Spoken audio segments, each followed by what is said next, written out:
En 1976, 4 amis inséparables, Lisa, Mike, Sarah et Tom, décident de passer un week-end dans une vieille maison au bord du lac Silver, connue pour ses légendes effrayantes.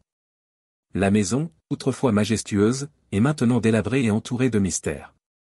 Les habitants du village voisin parlent de fantômes et d'un meurtre horrible qui s'y serait déroulé il y a 25 ans.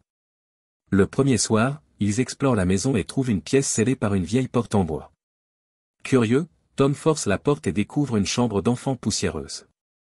Sur le mur, des dessins à la craie représentent des scènes de jeu et une famille heureuse, mais l'ambiance est étrangement sinistre. Cette nuit-là, des bruits de pas et des chuchotements réveillent Lisa.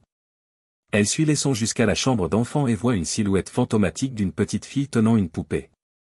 La fillette murmure « Aidez-moi ». Terrifiée, Lisa court réveiller ses amis.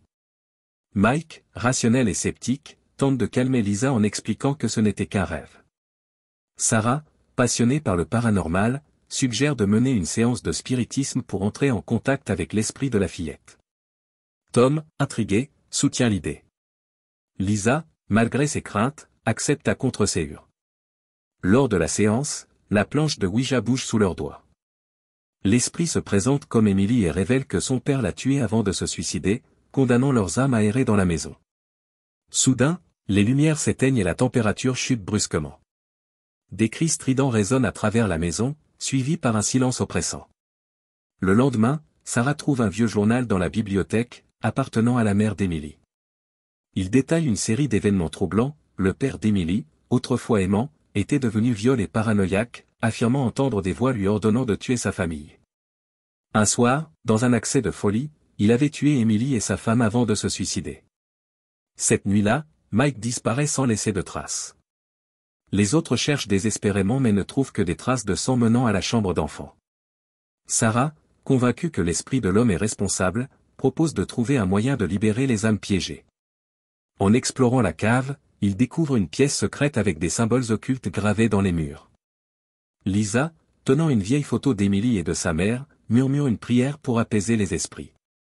Les murs tremblent, et des cris d'angoisse remplissent l'air. Soudain, l'esprit du père apparaît, menaçant. Tom, en un acte désespéré, renverse une vieille lampe à huile, déclenchant un incendie. Les flammes se propagent rapidement, et le groupe parvient à s'échapper de justesse, laissant la maison brûler. À l'aube, les autorités trouvent les restes calcinés de la maison et, dans les décombres, le corps de Mike. Traumatisés, Lisa, Sarah et Tom quittent le village, jurant de ne jamais parler de cette nuit. Les habitants de Silver Lake racontent encore l'histoire de la maison maudite, maintenant réduite en cendres. Ils affirment que, certaines nuits, on peut entendre des chuchotements et des cris, échos des âmes tourmentées de la famille d'Emily, condamnées à hanter les ruines pour l'éternité.